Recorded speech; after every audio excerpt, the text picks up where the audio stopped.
Hello and welcome to Armonia Seminary. My name is Alethea Thompson. So, we haven't been as active for the past 2 weeks, mostly because I've been running around trying to ensure the success of the 2018 Jedi Gathering. It was insane, but in a good way. There will hopefully be a lot of reviews about what happened from different people, but as the host for this year, I'd like to take you through my own perspective from beginning to end. It kind of started out this way. I had this idea to begin the Saturday class on Wednesday, the day before I hit the road. I put up a video with a safety brief that gave some hints to a question I was going to ask so that we could segue into our search and rescue exercise. And on the way out to the gathering location, I built a small guide to my path, taking photos here and there as I stopped places. Some of those places to ask for healing of our waterways, which is a longer story and one I might tell later, but not in this video. Somewhere along the route, I started contacting one of our Kentucky Jedi carpools to help me transport food because my car wasn't going to hold everything I had. Nope. By the time I got into Knoxville, it was go time. I hit Aldi, Kroger's, and then Gordon Food Supply, where I was supposed to meet up with my team. However, they were kind of delayed. Somebody wanted Subway. So we came up with a new plan to meet up at a Walmart in Seaverville. I gave them a list, and they started stacking up 3 carts. But you know what? Things just can't go the way you want them all the time, can they? Murphy's Law started creeping in. My husband arrived at our cabins and called me to say that the place was significantly smaller than advertised. My stress started shooting out the roof. But with the help of my Kentucky team, we found a way to resolve the problem. Of course, we landed ourselves with a new issue at this point. Our vehicles were full. There was no room for more than a driver in each car. So we made another call, and Gabriel Calderon came to our rescue. There the 4 of us were in the rain, waiting together on Gabe to get there so that nothing else would get rained on. We just stuffed it all in our cars. We got in, and everyone came to help get the stuff out of our vehicles so we could start sorting through things. So looking at the timing and where everyone was, I was already beginning to make adjustments to our schedule. As Ross began cooking the meatballs and another person jumped on the spaghetti noodles and garlic bread, I went to Sith Lord Miles and requested that he move his class on wealth management to that night after dinner. By the time Hannigan arrived, I was informed that I had missed a major component to the dinner that night. My list kind of forgot everything that Hannigan needed to make our sauce. We had to readjust again. Already 2 readjustments. This is terrible, right? Well, 4 of us piled into a car, and we had Lady of the Sith, Luciana, as my navigator, who got us all the way down to the nearest Publix to grab some Prego to ensure we could get everyone fed in a timely manner. Getting back in to the cabins, the food was streamlined, and we all had a good dinner.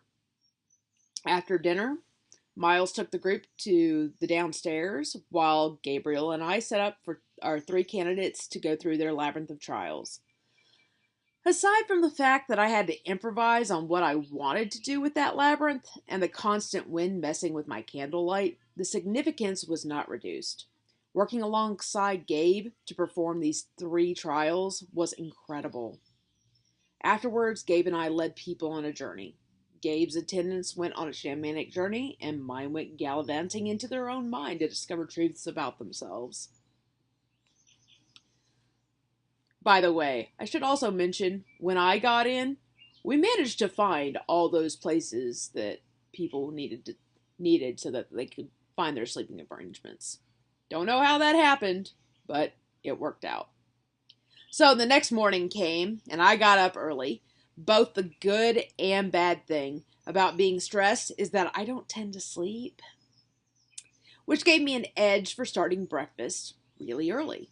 A solid plus since I decided to cook everyone's breakfast. Of course, meal 2 landed me in a bit of a bind. I had completely forgotten the turkey sausage for my sausage and gravy. It worked out though. Stacy came to my rescue on this one and on the road with me to grab it up. Good thing too, because at this point in time, my bank had decided to flag my account and wouldn't be open for another hour. Let me tell you, this entire time we've been at this gathering, it was Stacy stopping me and telling me to breathe. When I got back, Amy was up with me and helped me to bring together the scrambled eggs and cheese while I worked on the gravy and heated up our biscuits. Kind of decided to go without the grits. Just too much. People coming in and out to get coffee. It worked out really well. So that morning we jumped into Luciana's class, The Dark Side of the Force in Judeo-Christian Mysticism. Oh my gosh, it was fantastic. And I learned a great deal. Like, I was sitting there and I'm like, I'm going to dice these potatoes for our dinner tonight so that we can have really good mashed potatoes. And I stopped. I could not focus on what she had to say and do my dicing at the same time. And it was just too interesting to multitask with. No, I wanted to hear every bit of it. I even now have some things that I want to look into from that class. I think one of the greatest takeaways, however, from it was that our ancestors are not given nearly enough credit for the depth of study into our spiritual nature. After lunch, Miles, Hannigan, and I talked a little bit about podcasting and things we do to make these things work out. For those of you that were there and paying attention, I absolutely wrote all of this out, and I am totally reading this from a script. The difference between the three of us was a nice touch, and hopefully we encouraged some of the people present to jump over the darkness, keeping you from doing podcasting and videos. Now, after the podcasting panel, we decided that we were going to do our philosophy class, which was supposed to be the night before, but it actually worked out better this way. We divided into 4 teams, 1 Sith and the other 3 Jedi. We had a team paired up with the Jedi Compass, one with the Jedi Maxims, and the other with the Jedi Teachings. They were given 2 scenarios to look over and decide how their philosophy would direct their actions. I loved seeing the different justifications for actions people took. But where it got really interesting was in the exercise. What we didn't tell our 3 candidates was that they were undergoing a somewhat public trial. They had to demonstrate an understanding of the philosophy in their hand and how to properly apply it. There were 3 groups which were given a scenario that involved a misunderstanding. Our Sith group informed everyone there that the scenario they were given was a perfect training opportunity because of the conflict it produced. The team I watched unfold the scenario was operated in the fashion of a professional police investigation. Now, for those of you that don't know, I used to be military police. So, I'm kind of surprised that my team did really well at keeping their composure, as I just could not stop laughing at how really awesome it was to experience that feeling of being around another cop. It was beautiful. My husband, had heard me say, because he was an MP too, while he was up above us, he heard me say, I wish Nathan was in here. He would love this. And he came down, and he and I it was awesome to be in the room with him as he was sitting there, and just everything, the mannerisms, the voice, it was great. For those of you that were cops, just imagine at investigation, and that was what was going on, and I couldn't stop laughing. It was great. And Stacy, who was the one doing it, he kept hitting me on the ankles. He's like, hey, you put me in this position, you get what you get. It was great. So then the 3rd team, with the same scenario, reported that they were able to work things out without really having to ask their master, because it had a grandmaster, a master, and apprentices, without having to ask their master to do a direct intervention. It was the 4th group, however, that I believe the situation got the most interesting. Sean Taiwan was the grandmaster of his group, and he was given a different scenario from the rest. Now, Where you sit there and you're like, well, why was he given a different scenario? Originally, the workshop was going to have 6 teams, and I just didn't think to ensure that 2 teams were given the love triangle scenario, and the other 2 the zoo misunderstanding. So, neither here nor there, but that's what happened. So here's what happened to Sean's team. Their master was told in his scenario that he had formed a romantic view of one of his apprentices, and that there was some talk of his by his other apprentices that they were feeling neglected as he spent more time with his love interest. Now, Sean was never told about the love interest. Instead, he was told that the 2 apprentices felt neglected. Seeing that the master in the group had 3 apprentices, Sean decided to work out a way that he could help take on some of the load so that the other 2 apprentices would not feel neglected anymore. So, there is that. Of course, like I said, no one told him about the love interest. So we never really got to see what happened when he would have found out. So given what he was told, Sean's selflessness was really inspiring. Of course, there's something worth exploring that the information about a love interest never came to light in this scenario. Kind of something for all of us to chew on there. After struggling to get dinner done in a timely manner, which, by the way, was a fantastic combination of 2 recipes I stole from Michael Twitty's book, The Cooking Gene, and still get all the knighting boards out of the way, we had one more class for the night, the Jedi Sextant. Of course, it got even better.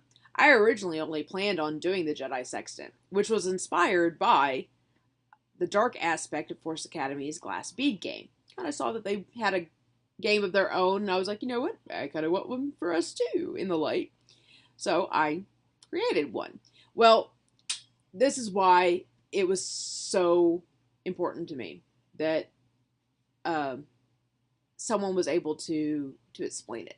And what I mean by that is Luciana and Miles offered to reenact their most recent glass bead game for the group. And so, like I said, since it was the precursor to me deciding, the inspiration to me deciding to create the Jedi Sextant, this was just beautiful. I was like, yeah, you guys go first. I want to see this. Now, watching it play out on the forums is one thing. But let me tell you, Luciana and Miles bringing it to life was just breathtaking. Their presentation was gorgeous. They would explain it, and she sang, and he sat there and he went through his entire actual thought process. Like, this is some of the stuff that you didn't get to actually see inside of the forum. Like, he's sitting there and he's cussing her out. It was just like, why did you do this to me? It was beautiful. It was magnificent, man. So anyways, after they went over their presentation, I got to mine. Let's just say that I think everybody got lucky I didn't do a PowerPoint presentation on the Jedi Sextant, and instead gave them some stories to analyze and reverse engineer it with. Because by the end of my class, my exhaustion got me rambling more than I had intended. Or at least that's what I'm going to blame it on. Saturday morning. Saturday morning to me was running around trying to figure out what foods to take with us. Finding a cooler and which ones to leave, which foods to leave. The whole thing. We got out a bit later than I had intended, but Stacy, Memento Mori, and I made our way to Metcalf Bottom's picnic area, stopping to get batteries and ice at Dollar General, and then some gas at Marathon. So we get there, which, some of you might have said, oh, well, weren't you going to go to the Sinks and do morning meditation? Yes, that's true. However, my husband had gone out previously the day before, and he kind of scouted it out, and he said, I'm not sure that that's really a safe place for everybody to be. So I took his word at it, and we went to Metcalf Bottoms instead, which was part of the plan. It was just going to be where we went for lunch, so we were going to transport back. So anyways, we put all of our stuff on 2 tables, and I sat at the less crowded one as people came in. And then this woman with short hair and sunglasses showed up, asking where she could find the Jedi. I was confused. But man, upon introducing herself, guys, everyone looked at me trying to figure out what snake had bit me. I was screaming, oh my God, over and over and over again. So a bit of backstory here. I've been a member of Force Academy for a very long time, and over the course of that time, there have been some very influential people in my life. Right now, at this point on Saturday, standing before me was one of those women, Shadow Master Raven. I've been moved to tears of happiness over things that happen in other people's lives. This was the first time it was because something happened to me. It was the best feeling in the world to have two of the most important women in my life standing alongside me. And that would be Luciana, Lady of the Sith, and Shadow Master Raven. Oh, I can't even describe that to you. But it was a very precious moment for me. Unfortunately for me, I had made this decision to do a search and rescue class. Otherwise, I would have been doing the really cool thing and joining Raven, Luciana, Miles, and our very own American ninja, Jason Gonzalez, on a hike around the sinks of the Smoky Mountains. That said, I did get to see some photos and video. So, yeah, that hike is definitely on my bucket list. I already told my husband, we're going back. While the four of them went exploring, a small group of us hung back to do the planned search and rescue. Now, I say a small group because the rest of them decided to stay at the cabin where they were just doing like lightsaber stuff and fighting on gravel. Probably would have been better off if they'd come to the Smokies and done that, where they could have experienced fresh mountain air with the stream right there, right next to the little river. It was nice. Okay, it was nice. Anyways, I divided the classes into three groups. Stacy ran a class on radio operations and how to maintain a log. Talon taught the Army standard to evaluate a casualty. And I took the rest of the team to teach them how to look for someone on a known trail. The group was small enough that they were able to run one exercise, rather than the three I had originally planned. Though, funny thing, remember at the beginning of the video where I said I tried to start this class on the day before the gathering started? Yeah, it didn't work out. I had this whole segue planned, and then my runner kind of broke silence to inform the group that we had some issues with poison ivy.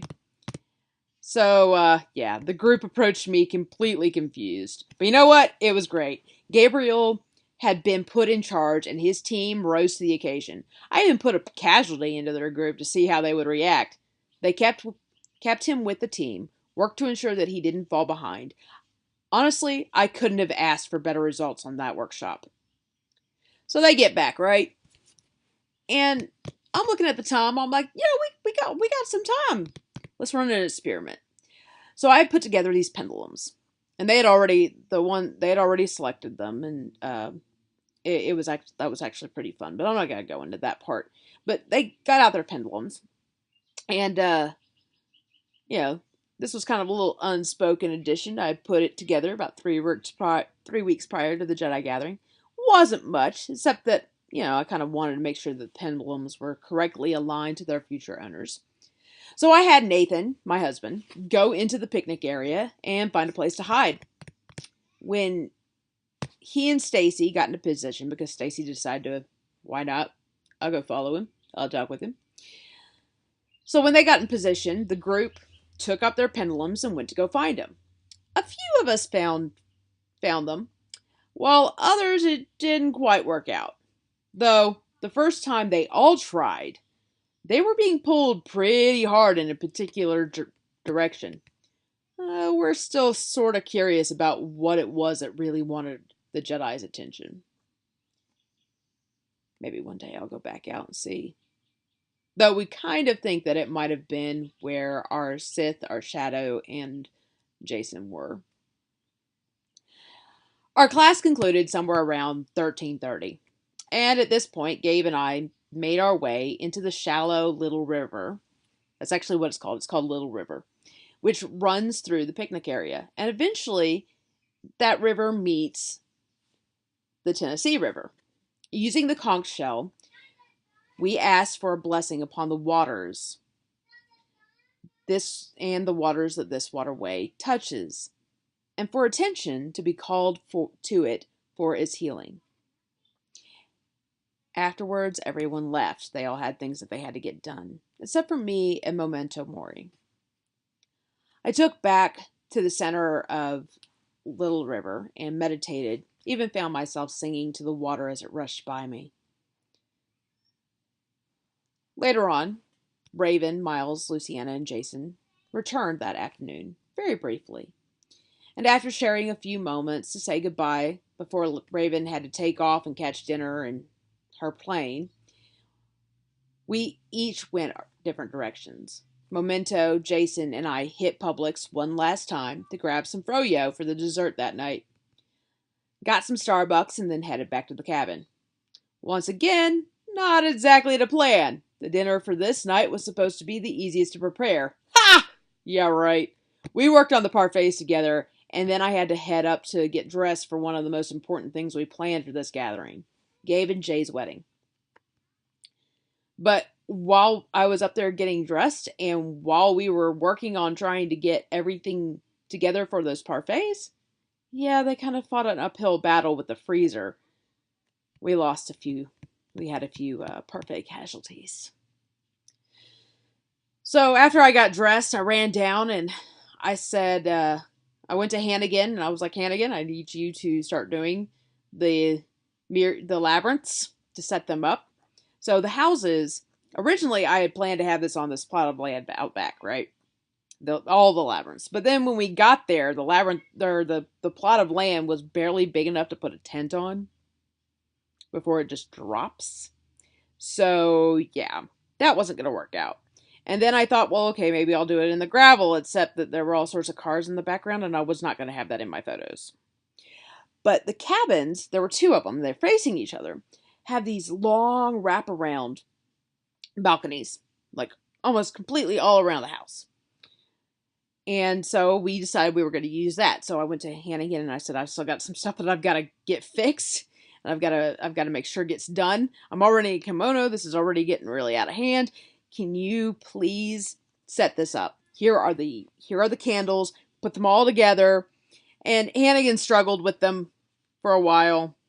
He was going to go light these candles. And then when he went to go light them, the crosswinds just would not let it happen. Just would not let it happen. But you know what? I wasn't going to let that get to me. Nope. Not going to let that get to me. So, eventually, everything settled down. And our couple started to make their way around their labyrinths to the altar. For the entire gathering, we've been struggling with like different ceremonies where we've had people come in and out and just kind of like causing noise that shouldn't be there. But for this one, everyone knew it was going on, and the group fell silent to allow Gabe and Jay their time for contemplation. Everyone stood in reverence as the two exchanged their vows and united their energies inside of a rose quartz crystal. As they walked out of the labyrinth to allow their Jedi family to join the two halves of the labyrinth together, and finally celebrated when they kissed. Dinner was a few hours later, as we struggled in the kitchen to deal with organizing the food. Something I've now learned didn't necessarily need to happen with this particular dish. And apparently, I can't for the life of me explain shabu shabu very well. Hannigan came in and told me no one knew what to do. He also added that I might want to prepare myself for a hungry mob when I went outside to try and explain it again, because they might want to tear me apart. But when everything finally started working out with the dinner, I ended up just camped at the stove for my own shabu shabu. My feet were killing me. And as everybody started to come in, we asked for a review of what happened so we could improve. We had a good conversation over our parfaits. Put names into a hat and drew 2 names to discover who would get the door prizes that I had bought. Tiffany Thorne won the grand prize, a copy of the Jedi navigation system, the 3 T's that we had featured each night, a pendulum, and a Jedi sextant deck that had arrived by mail earlier that day from Adam Ruggieri, who couldn't make it to the event. All in a nice little box I had gotten from Hobby Lobby. The other copy of the Jedi navigation system and a deck went to Jason Gonzalez. The group stayed up that night, but I went to bed kind of early. Earlier than most, at least. The next morning, we closed the festivities with a knighting ceremony. All 3 of our candidates had passed the trials, and we knighted Jedi Knight Snips, Jedi Knight Jack Troutman, and Jedi Knight Sean Taiwan. I also got to witness as Snips was asked to become another attendance master, and later learned that Tiffany had become Jack Troutman's apprentice. What a beautiful way to end the Jedi Gathering. An assurance of the future that our tradition will have. Thank you, everyone who attended. The gathering may have looked, and for those of you tuning in, sounded like chaos, but let it be known, there was nothing but harmony. Thank you for joining me on this gathering recap. May you come to understand the Force and be transformed.